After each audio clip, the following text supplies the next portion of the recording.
The celebratory champagne was chilling on the counter, but the notification lighting up Lydia's phone screen wasn't from her boss. It was a heart emoji from a number saved as Client 404. Keanu stared at the reflection of his wife fixing her lipstick in the hallway mirror, realizing the late nights at the office were actually nights spent in another man's bed while he scraped sawdust off his boots. The apartment was silent, but the air screamed with the deafening noise of a marriage that had already died. If you are drawn to stories where the quietest betrayals cut the deepest and redemption is a cold, lonely road, stay with me to see how this unfolds. The radiator in the corner of the apartment hissed, a dying metallic rattle that matched the pounding in Keanu Hemsworth's head. He sat at the small kitchen table, his large, calloused hands resting on top of a stack of red-letter envelopes. Past due. Final notice. Urgent. He rubbed his eyes, trying to scrub away the grit of drywall dust that seemed permanently etched into his skin. The clock on the microwave read 7:14 p.m. Lydia was late again. Just showing a property in Lincoln Park, she had texted 2 hours ago. Don't wait up. Keanu looked down at his boots. They were Red Wings, well-oiled but worn down at the heel, encrusted with the gray mud of the construction site where he'd spent 12 hours framing a luxury condo he would never be able to afford. He wasn't just tired, he was hollowed out. The sound of keys jingling in the hallway made him straighten his spine. He quickly shuffled the bills into a drawer. Lydia hated seeing them. She said they ruined her manifestation energy. The door swung open, bringing with it a gust of freezing Chicago wind and the scent of expensive perfume. Chanel No. 5. It wasn't the perfume she wore for him. It was the bottle she saved for high-end clients. God, it's freezing, Lydia muttered, kicking the door shut with a suede pump. She didn't look at him. She dropped her designer bag, a gift she claimed she bought on sale, though Keanu knew better, onto the sofa. Why is it so dark in here? Did you forget to change the bulb again, Keanu? I was working on the prototypes in the garage until 6, Keanu said, his voice gravelly. He stood up, instinctively reaching to help her with her coat. She flinched, a subtle, almost imperceptible recoil, as his rough hand brushed the silk of her blouse. Don't, she said, peeling the coat off herself. You're gritty. Go shower first. Keanu froze, his hand hovering in midair. He slowly lowered it. How was the showing? Fine. Exhausting, she sighed, walking past him to the fridge. She opened it, staring blankly at the leftovers. The client is difficult, demanding. Grant Sterling? Keanu asked. Lydia stiffened. The name hung in the air, heavy and charged. Yes, Mr. Sterling. He's looking to develop that lot on Wacker Drive. It's a huge commission, Keanu. One that could actually get us out of this hole. She waved a manicured hand around their clean but modest living room as if it were a prison cell. I could pick up extra shifts next week, Keanu offered quietly. The foreman said, No more shifts, Keanu. She spun around, her eyes flashing with a sudden sharp anger that felt rehearsed. I don't want you breaking your back for pennies. I want you to be somebody, not just this. She gestured at him, at his flannel shirt, his work pants, the dirt under his fingernails. The disdain was naked. It wasn't frustration, it was embarrassment. Her phone buzzed on the counter. The screen lit up. Keanu was closer to it than she was. He didn't mean to look, but the font was large. Grant, the hotel suite is ready. Leave the loser at home. Celebration starts at 9. The world seemed to tilt on its axis. The hiss of the radiator faded into a high-pitched ringing in Keanu's ears. Lydia lunged for the phone, snatching it up. Work email, she said too quickly. Her cheeks flushed a guilty crimson. I have to go back out. Paperwork, urgent contract review. Keanu looked at her, really looked at her. He saw the way she avoided his gaze, the fresh layer of lipstick applied before she came home just to leave again, and the tremble in her hand as she clutched the phone. He felt a strange sensation, not rage, not screaming fury, just a cold, heavy stone settling in his chest. He realized with absolute clarity that the woman standing in front of him wasn't his wife anymore. She was a stranger who viewed him as an obstacle. Right, Keanu said softly. Paperwork. Don't wait up, she repeated the lie, grabbing her coat again. She didn't kiss him goodbye. She barely looked at him as she rushed out the door, chasing a future she thought was paved with gold. Keanu stood alone in the silence. He walked to the window and watched her get into a black sedan waiting at the curb. It wasn't a taxi. It was a Mercedes. He turned back to the room. He looked at the drawer where the bills were hidden. Then he looked at the garage door, where his blueprints and the formula that would change the construction world sat gathering dust. "Okay," he whispered to the empty room. "You want me gone? I'm gone." The taillights of the black Mercedes dissolved into the Chicago mist, leaving Keanu staring at his own reflection in the darkened window. The apartment was silent again, but the silence felt different now. Before, it had been a peaceful quiet. Now it felt like the breathless pause before a structure collapses. Keanu turned away from the window. He didn't scream. He didn't throw the vase of wilting lilies Lydia had bought for the open house against the wall. Instead, he walked into the bedroom with the heavy, deliberate steps of a man walking to the gallows. He pulled his old duffel bag from the top shelf of the closet. It smelled like cedar and stale air. He began to pack, his movements mechanical. He took only what was undeniably his: 3 flannel shirts, his heavy wool socks, a change of jeans, and his toiletries. He left the cashmere sweater Lydia had bought him for Christmas, the one she insisted he wear when her friends came over because it made him look refined. He left it folded neatly on the shelf. He wouldn't be needing costumes where he was going. He moved to the garage attached to the unit. The air here was colder, smelling of sawdust and chemicals. This was his sanctuary. On the workbench lay stacks of notebooks filled with equations and chemical compositions for the sustainable concrete blend he had been obsessing over for years. Lydia called it his mud pies. Keanu called it the future. He swept the notebooks into the bag, wrapping them carefully in a t-shirt. He grabbed the small hard drive containing his digital models. These were the only assets he had left in the world. Back in the kitchen, the hum of the refrigerator sounded aggressively loud. Keanu reached into his pocket and pulled out his wedding band. It was a simple tungsten ring, scratched from years of manual labor. He held it for a moment, feeling the phantom weight of the promise it represented, a promise she had broken in a text message to a client. He walked over to the counter where the stack of red past due envelopes lay. He placed the ring directly on top of the pile. It was a clear message. The debt is yours now. The marriage is yours. I am free. He didn't write a note. Words were unnecessary. The absence of his boots by the door would speak loud enough. Keanu zipped up the duffel bag. He put on his heavy Carhartt jacket and pulled a beanie low over his ears. He took one last look at the apartment. It looked exactly the same as it had 10 minutes ago. Clean, curated, and cold. But the warmth had left with him. He opened the front door and stepped out into the night. The wind off Lake Michigan hit him like a physical blow, stinging his eyes and freezing the moisture in his nose. It was 5 degrees below zero, and he had nowhere to go but the transit station. He locked the door behind him and dropped the house key through the mail slot. It clattered against the floor inside, a metallic finality that signaled the end of Keanu Hemsworth's life as a husband.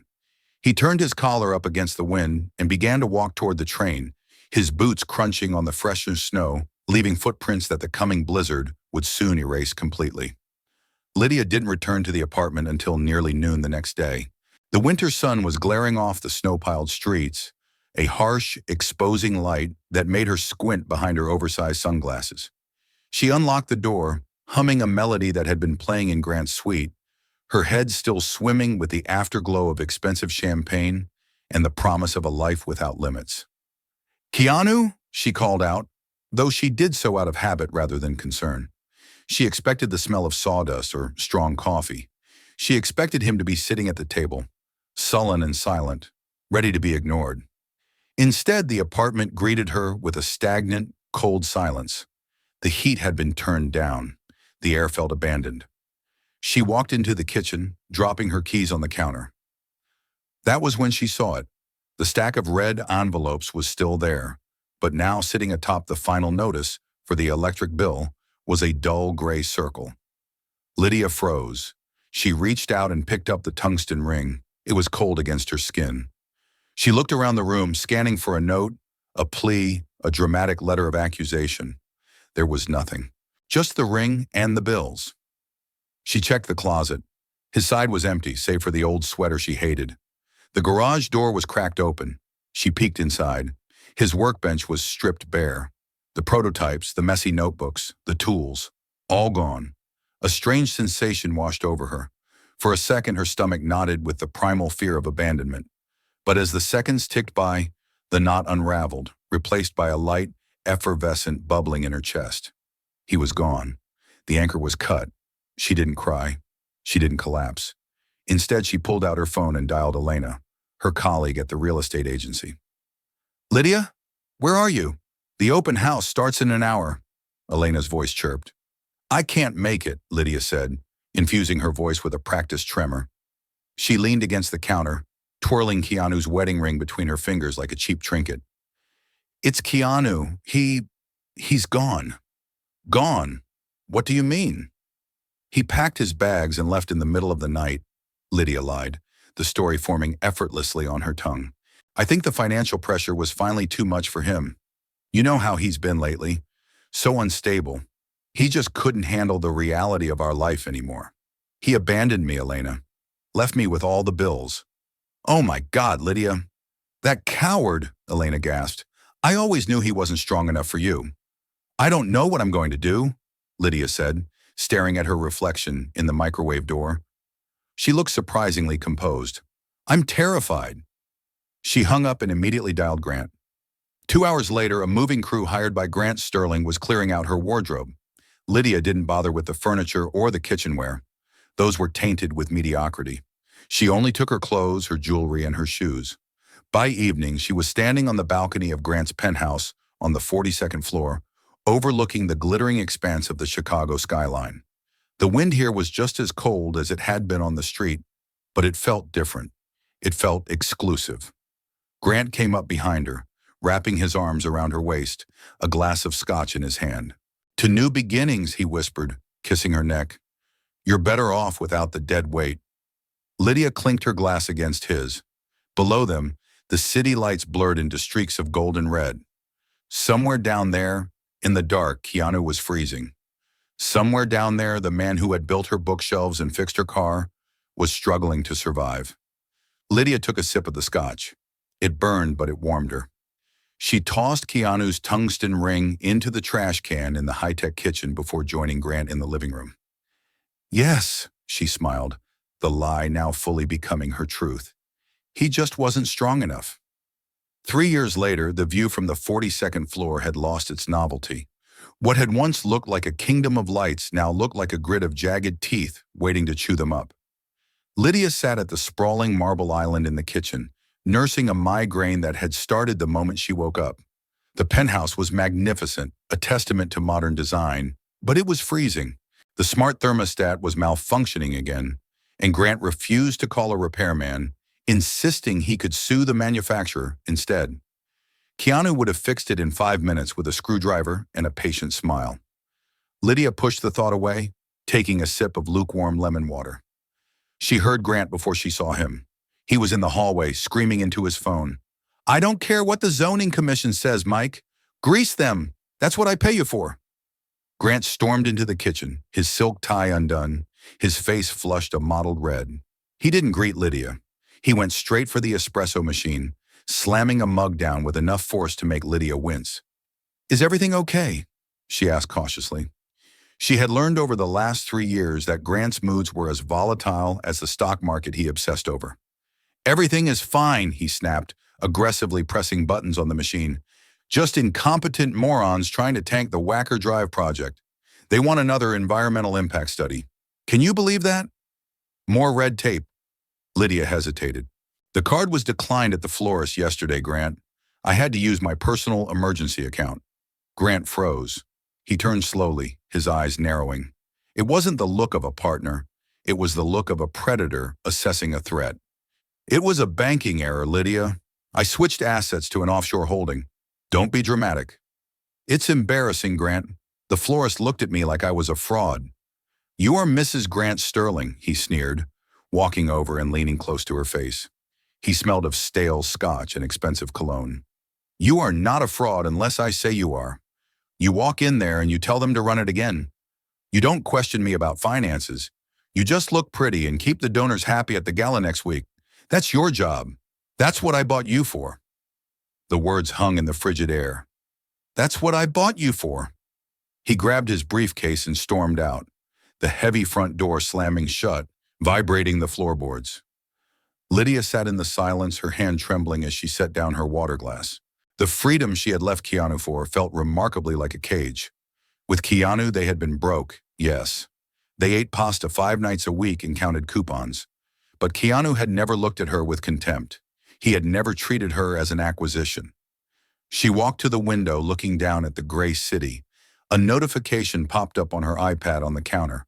A Google alert she had set up 2 years ago and never deleted, though she told herself she didn't care. Construction News Daily. Mysterious tech firm Civic Core acquires failing steel mill in Gary, Indiana. Promise of green jobs revitalizes the sector. She swiped the notification away. She didn't care about steel mills or green jobs. She cared about the fact that her husband was leveraging their home to fund a skyscraper that might never be built. Lydia walked to the thermostat and tapped the screen uselessly. It remained blank. She wrapped her cashmere cardigan tighter around herself, shivering. She had traded a warm home for a cold palace, and for the first time in 3 years, the realization didn't just nag at her, it terrified her. She was alone, truly alone. And the man she had called a loser was the only person who had ever actually known how to keep her warm.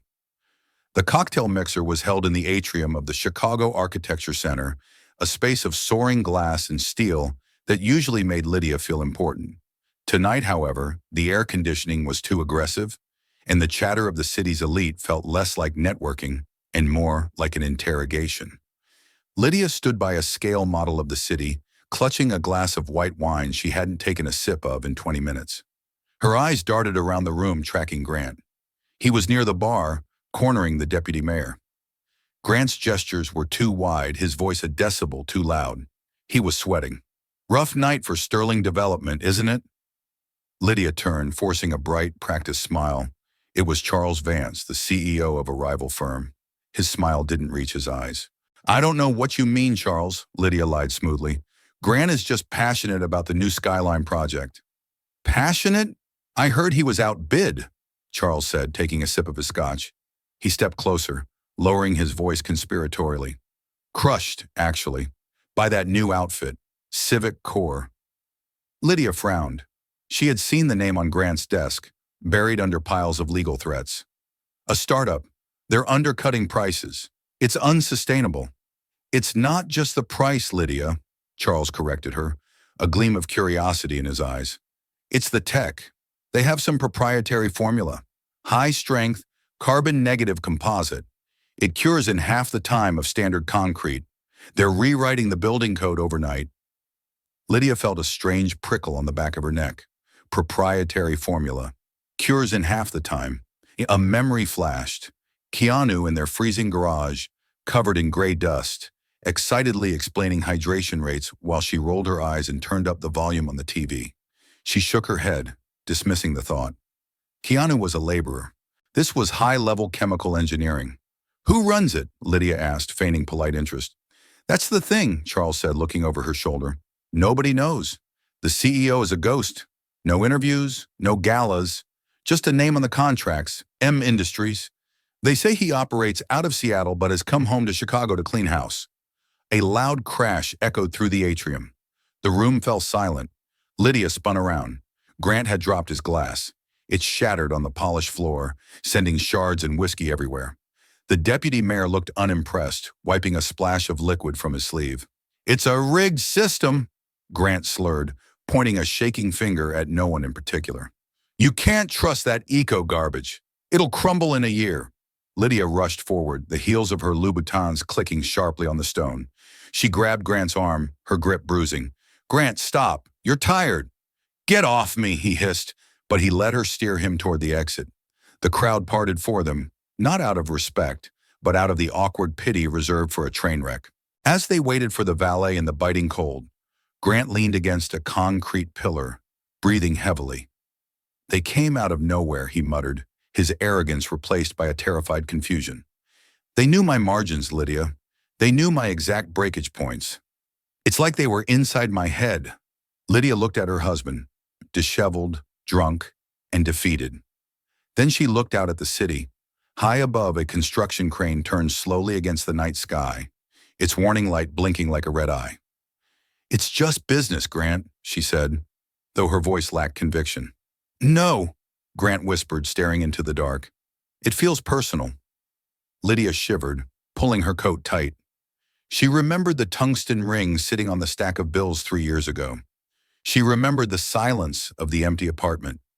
For the first time, the ghost of the man she had discarded didn't feel gone. It felt like it was watching. The private elevator opened directly into the penthouse office of the newly constructed Civic Corps Tower. The space smelled of leather, ozone, and the distinct, crisp scent of money. It was a stark contrast to the sawdust and mildew that had clung to Keanu Hemsworth's clothes for most of his life. Keanu stepped out, checking his watch. It was a Patek Philippe, worth more than the annual salary he used to earn as a carpenter. He adjusted the cuffs of his navy bespoke suit. His hands, once rough and stained with primer, were now smooth, manicured, and steady. The calluses were gone, but the strength remained, now hidden beneath layers of Italian wool. "Good morning, Mr. Hemsworth." His executive assistant, a sharp woman named Silas who spoke 3 languages and feared nothing, was already waiting by the floor-to-ceiling windows. She held a black tablet against her chest like a shield. "Status," Keanu said, his voice lower, more resonant than before. He didn't shout. He didn't need to. In the last 3 years, he had learned that the quietest man in the room was usually the one holding the detonator. "The acquisition of the debt notes is complete," Silas reported, tapping the screen. "Sterling Development missed their quarterly interest payment at midnight. The grace period expired at 9:01 a.m. Technically, you now own their liabilities." Keanu walked to the window. The city of Chicago was spread out below him, a gray grid of ambition and failure. From this height, the people were invisible. The freezing wind that used to cut through his Carhartt jacket was now just a silent swirl of snow against the triple-paned reinforced glass. Glass made with the very silica compound he had invented in a freezing garage while his wife was out cheating on him. "Does Grant know?" Keanu asked, watching a cluster of buildings near the river. He could see the unfinished skeleton of Grant's stalled project, a rusting monument to arrogance. "Not yet. The bank is notifying him within the hour. He'll be looking for a lifeline," Silas said. "He's desperate. Market chatter says he's leveraged his personal assets. The penthouse, the cars, everything." Keanu's expression didn't change. There was no smirk of satisfaction, only the flat, analytical gaze of an engineer assessing a structural load. "He won't go to the banks. They blacklisted him. He'll look for private equity. He'll look for a buyer." "He's already reached out to our acquisitions department," Silas confirmed. "He thinks he's pitching to a foreign conglomerate. He has no idea Civic Corps is you." Keanu turned away from the window and walked to the massive mahogany desk. He ran a hand along the edge. He remembered the kitchen table where he had left his wedding ring. He remembered the feeling of being discarded, of being told he wasn't enough. He wasn't that man anymore. That man had frozen to death on a train platform 3 years ago. The man who survived had built an empire out of the debris. "Set the meeting," Keanu said, sitting down, "but not at his office. Make him come to the charity gala on Saturday. I want to see how he operates when he thinks he's courting a savior." "And if he brings his wife?" Silas asked, her tone neutral. Keanu paused, his hand stilled on a file folder. For a microsecond, the image of Lydia applying lipstick in the hallway mirror flashed in his mind. The smell of her perfume, the dismissal in her eyes. "Let him bring her," Keanu said, opening the file. "It's time she saw what she threw away." The grand ballroom of the Palmer House Hilton was a sea of black ties and silk gowns, illuminated by chandeliers that cost more than the house Lydia grew up in. To an outsider, it looked like a gathering of gods. To Lydia, it felt like a shark tank. She adjusted the strap of her emerald gown, a piece she had borrowed from the boutique where she used to be a VIP client. The manager had let her take it only because she didn't know Lydia's credit card had been declined twice that morning at Starbucks. "Stop fidgeting," Grant hissed in her ear, his hand gripping her elbow a little too tightly. "You look desperate. We need to look like we're bored, not hungry." "I'm trying, Grant," Lydia whispered, forcing a smile at a passing senator's wife. But my feet are killing me, and you've been dragging me in circles for an hour. I'm looking for the Civic Corps delegation, Grant muttered, scanning the room with predatory intensity. Rumor is their CEO is making a rare appearance. If I can get 5 minutes with him, I can spin the debt. I just need to sell him the vision. Lydia took a sip of champagne to drown the knot of anxiety in her stomach. The vision was a half-finished hole in the ground on Wacker Drive. But she didn't say that. She played her part. Grant spotted a commotion near the VIP risers. A group of the city's most powerful developers, men who usually ignored Grant, were gathered in a tight circle, laughing at something being said by a man in the center. There, Grant said, straightening his tie. That's the inner circle. Stay here. Look pretty. Don't talk to anyone unless they ask about your charity work. He abandoned her, diving into the crowd. Lydia let out a breath she didn't know she was holding and retreated toward a pillar, seeking a moment of invisibility. She watched the circle of men. They parted slightly, allowing a waiter to pass with a tray of scotch. Through the gap, Lydia saw the man they were all captivated by. He stood with his back to her. He was tall, broad-shouldered, wearing a tuxedo that fit with the kind of architectural precision that screamed bespoke Italian tailoring. His posture was relaxed but commanding. He didn't lean in to listen to the others. They leaned in to listen to him. Then the man turned. Lydia's champagne glass tilted dangerously in her hand. A splash of gold liquid spilled onto her wrist, cold and sticky, but she didn't feel it. The profile was sharp. The jawline was defined, covered in a meticulously groomed shadow of stubble.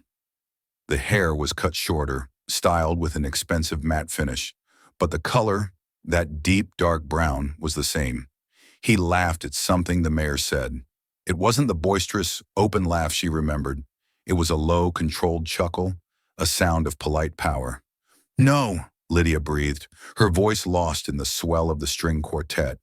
It was Keanu, but it couldn't be. Keanu was a carpenter who wore flannel and smelled of sawdust. Keanu was the man who counted coupons for pasta sauce. This man held a crystal tumbler like a scepter. This man had the mayor of Chicago waiting for him to finish a sentence. The man turned his head further, scanning the room. For a heartbeat, a terrifying, suspended second, his gaze seemed to sweep over the pillar where Lydia stood. His eyes were dark, intelligent, and utterly cold. He didn't startle. He didn't blink. He just looked past her, as if she were part of the wallpaper, before turning back to the group. Lydia stumbled back a step, her heart hammering against her ribs like a trapped bird. It was a hallucination. It had to be. The stress of the debt, the lies, the wine, it was making her see ghosts. "Excuse me, ma'am," a waiter asked, noticing her distress. "Are you all right?" I need some air," Lydia stammered. She turned and fled toward the terrace, her legs shaking, unable to shake the image of those familiar eyes set in a stranger's face. Lydia gripped the stone railing of the terrace, the winter air biting through her thin gown. But the physical cold was nothing compared to the chill spreading through her veins. She took deep, ragged breaths, watching the steam rise from her lips. "It's not him," she whispered to the darkness. "It's impossible."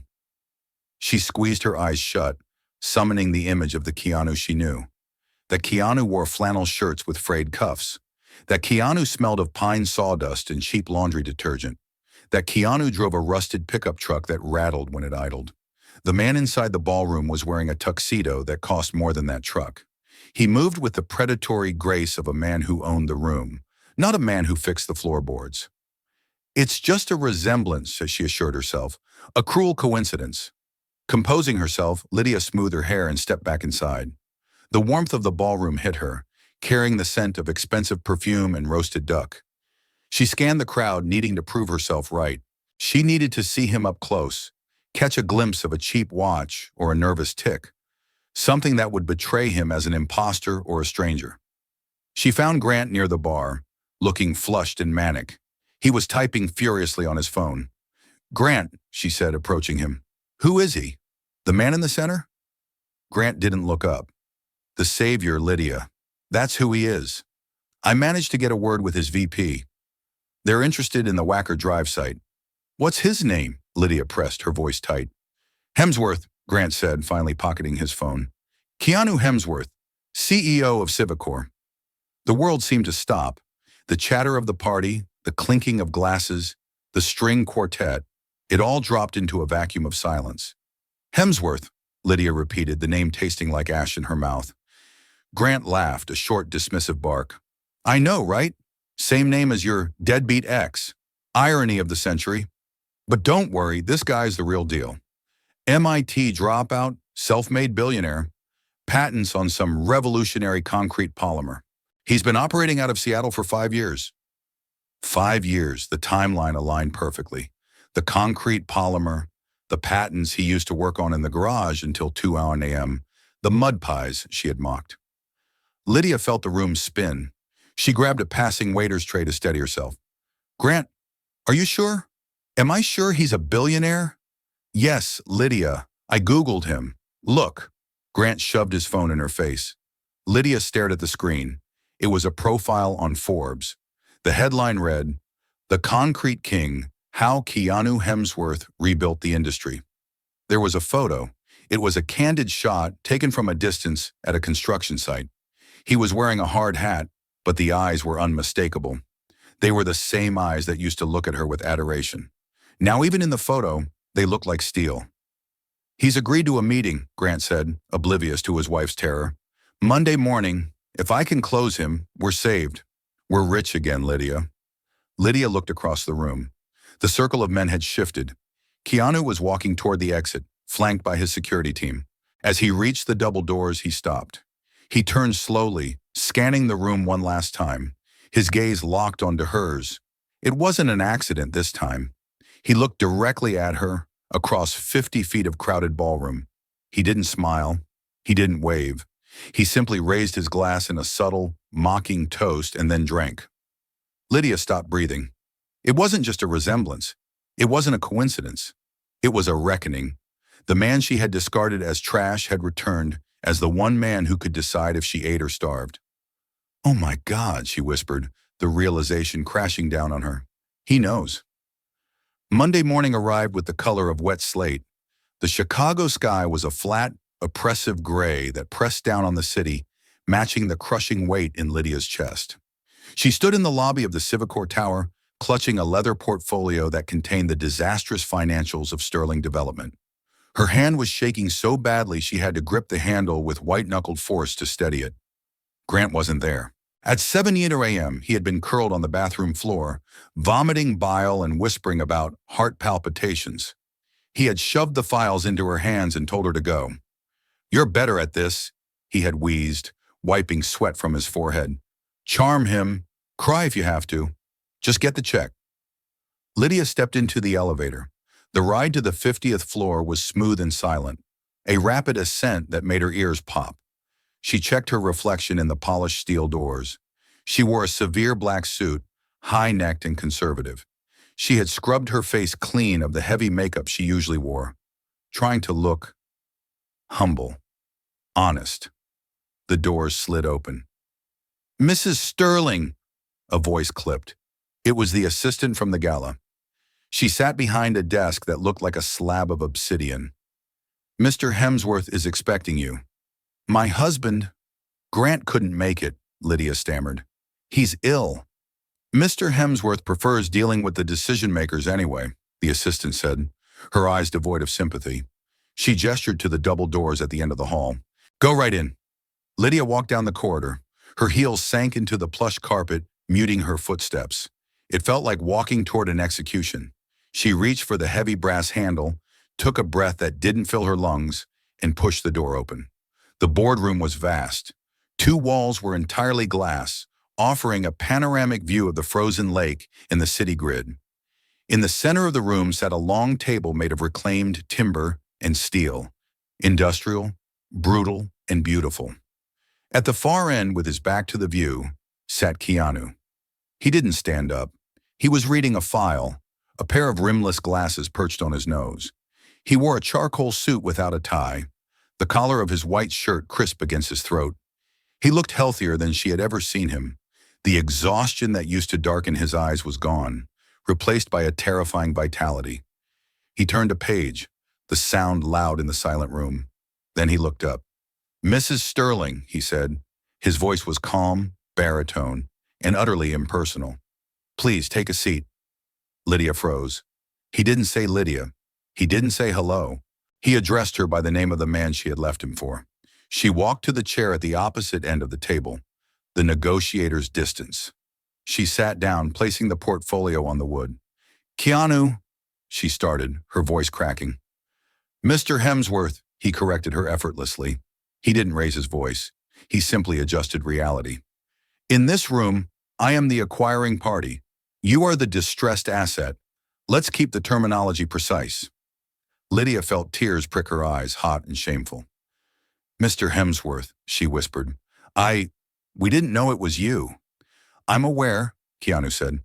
He closed the file and interlaced his fingers, resting them on the table. "If Grant knew, he wouldn't have sent you. He's a coward, Lydia. We both know that. He sends you to do the dirty work while he waits for the wire transfer." "He's sick," Lydia defended weakly. "He's broke," Keanu countered, "and he's terrified."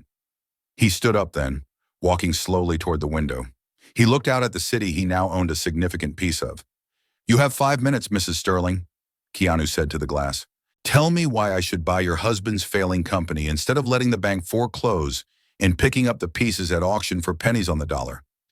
Give me a reason that isn't sentimental." Lydia stared at his back, the broad shoulders, the confident stance. She remembered how she used to yell at him for tracking mud into the hallway. She remembered how she had called him a burden. Now he was the only thing standing between her and the street. "Because," Lydia began, her mind racing for business terms she didn't understand. "Because the Wacker Drive site has potential.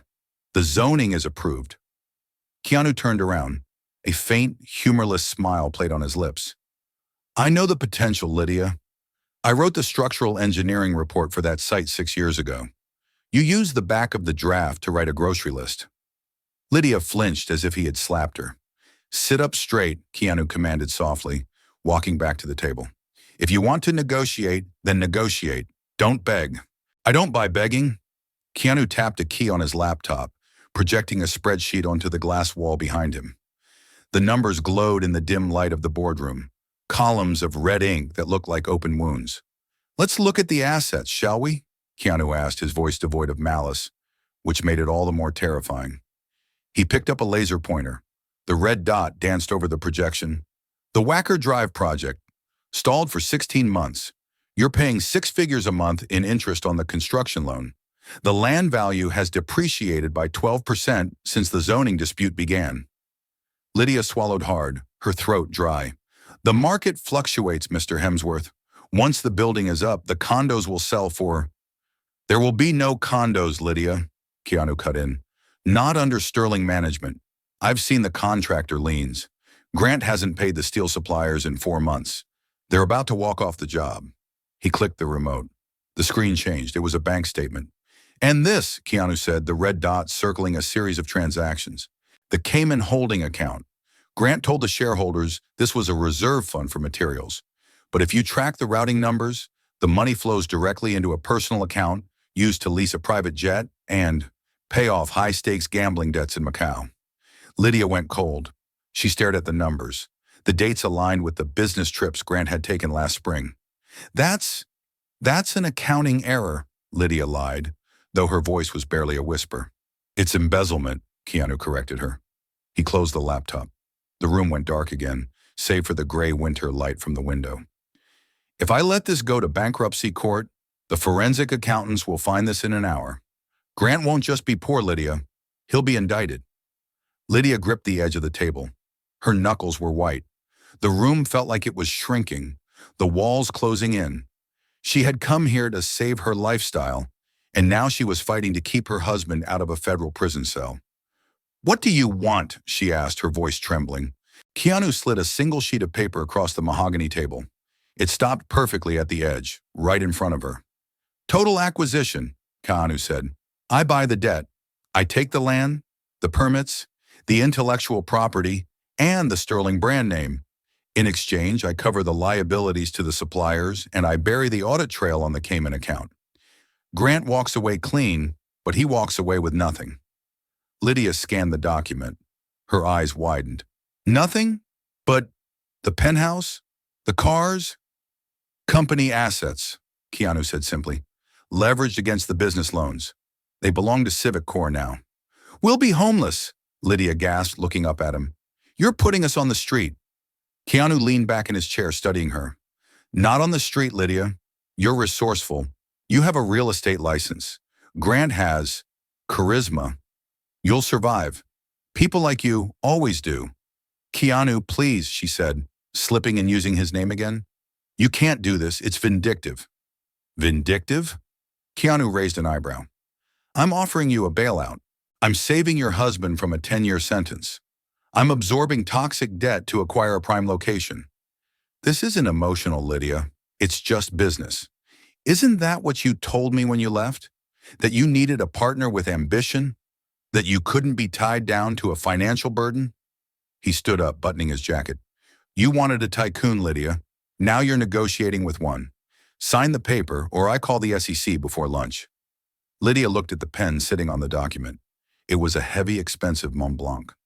She looked at Keanu, searching for a trace of the man who used to make her coffee in the morning. He was gone. In his place was a mirror, reflecting her own greed back at her. She picked up the pen. Her hand shook as she signed her name, signing away the penthouse, the status, and the lie she had lived for 3 years. Good, Keanu said, not even looking at the signature. He pressed a button on the intercom. Silas, show Mrs. Sterling out, and send a crew to secure the penthouse by 5 p.m. The scratch of the pen against the paper was the loudest sound in the room. Lydia capped the Mont Blanc and pushed the contract away, her hand lingering on the leather folder as if she could drag the assets back to her side of the table. It's done, she whispered. Silas will have copies sent to your lawyer, Keanu said, reaching for the document. He didn't check the signature. He knew she had signed. She had no choice. The intercom buzzed. Mr. Hemsworth, your 11 a.m. with the zoning board is here. Give me a minute, Silas, Keanu said, his eyes still fixed on the contract. He looked up at Lydia, expecting her to flee, but she didn't move. Lydia stood up slowly, smoothing the wrinkles in her skirt. Instead of walking toward the door, she walked around the edge of the long mahogany table, moving toward him. Her stride changed. The rigid posture of the defeated businesswoman melted away, replaced by a softness that Keanu recognized instantly. It was the walk she used when she wanted something she couldn't afford. Keanu, she said, her voice dropping an octave, becoming intimate. Wait. Keanu turned his chair slightly to face her, his expression unreadable. The business is concluded, Mrs. Sterling. Stop calling me that, she pleaded, stopping just a foot away from him. She reached out, her fingers hovering near the sleeve of his jacket. Please, it sounds so foreign. It's your name, Keanu said, not leaning away, but not leaning in. He was a statue. It was a mistake, Lydia choked out. Tears spilled over her lashes.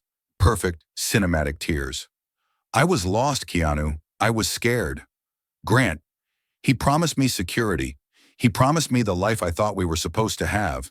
But he's a monster. You saw the accounts. You know what he is. I know what he is, Keanu agreed. And 3 years ago, you decided he was better than me. I was wrong, Lydia cried, stepping closer, invading his personal space. The scent of her expensive perfume filled his lungs, a ghost from a dead life. I've missed you, Keanu, every day. When I saw you at the gala, I didn't see the billionaire. I saw the man who used to build me bookshelves. I saw us. She placed her hand on his chest, right over his heart. Her palm was warm. We were good once, Keanu. Before the money, before the stress. Maybe this is a second chance. You have the power now. You have everything. We could. Keanu moved. He didn't shove her. He simply stood up and took a step back, leaving her hand suspended in empty air. The rejection was physical and absolute. Look at where we are, Lydia, Keanu said, his voice quiet but cutting. He gestured to the glass walls, the panoramic view, the luxury of the office. You're standing here, touching me, crying about us. But tell me the truth. If I was still in that garage, covered in dust, with a negative bank balance, would you be here? Lydia opened her mouth, but no sound came out. Her eyes darted to his Patek Philippe watch, then back to his face. The hesitation was the answer. "You don't want me," Keanu said, a sad smile touching his lips. "You want the safety I can provide. You want the man who won against the man you bet on. You're not sorry you left, Lydia. You're sorry you backed the wrong horse." "That's not fair," she whispered, her face flushing with the humiliation of being seen. "Fairness has nothing to do with it," Keanu said. He walked to the door and pulled it open, the heavy wood swinging silently on its hinges. "Go home, Lydia. Pack your things. The moving crew arrives at 5. And take the ring you threw in the trash. I don't want it." Lydia stared at him, stripped of her armor, her manipulation dissected and discarded. She realized then that the Keanu she knew wasn't just gone. He had outgrown her in every way that mattered. She straightened her spine, wiping the tears away with a furious, jagged motion. She walked past him into the hallway, her heels clicking a retreat on the marble floor. She didn't look back. The door clicked shut, sealing the room in silence once more. The faint floral scent of Lydia's perfume lingered in the air for a moment before the building's filtration system cycled it out, replacing it with the neutral, sterile smell of conditioned air. Keanu stood by the window for a long time. He looked down at the street 50 stories below. The cars were just specks of color moving through the slush. He watched the entrance of the building. Minutes passed. Finally, a small figure emerged. Lydia stopped on the sidewalk. She didn't have a driver waiting. She didn't have the black Mercedes. She stood there, buffeted by the wind, clutching her coat tight against her throat. She raised a hand to hail a taxi, a yellow cab, common and indistinguishable from the hundreds of others. Keanu watched as she got in, and the car merged into the traffic, disappearing into the veins of the city. "Mr. Hemsworth?" Keanu turned. Silas was standing in the doorway, holding a tablet. She looked at the signed contract on the table, then at Keanu's face, assessing the damage. "The legal team is asking if you want to pursue the personal liability clause against Grant Sterling," Silas asked quietly. "We could freeze his remaining offshore accounts, ensure he can't start over." Keanu looked back at the empty chair where Lydia had sat. He thought about the desperation in her eyes, the frantic way she had tried to weaponize their past. He thought about Grant, shivering on a bathroom floor, terrified of a prison cell. They were stripped of their assets. They were stripped of their status. They were left with nothing but each other, a marriage built on leverage that no longer existed. That was a punishment far worse than poverty. They would have to look at each other every day in a small rented apartment and remember what they had thrown away. "No," Keanu said, his voice steady. "Let them keep the offshore scraps. They'll burn through it in 6 months anyway. I don't want to drag this out. Close the file." "Understood," Silas nodded, tapping the screen. "And the acquisition?" "Start the rebranding immediately," Keanu ordered, walking back to his desk. "I want the Sterling name off that site by tomorrow morning. Tear down the signage. We pour the new foundation next week." He sat down in his leather chair, the seat of the CEO, the tycoon, the architect. He ran his hand over the smooth surface of the desk. 5 years ago, he had walked away into the snow with a duffel bag and a broken heart. He had thought his life was over. He realized now that it had been the necessary demolition before the renovation. You cannot build a skyscraper on a cracked foundation. You have to dig it out, clear the debris, and pour something stronger. He picked up the phone to call his engineering lead. The mud pies were now the industry standard. The loser was now the king. Keanu looked at the view of Chicago one last time. A city of steel and glass, brutal and magnificent. He didn't feel angry anymore. He didn't feel sad.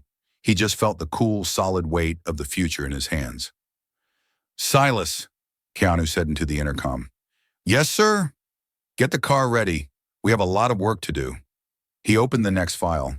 The past was a closed deal.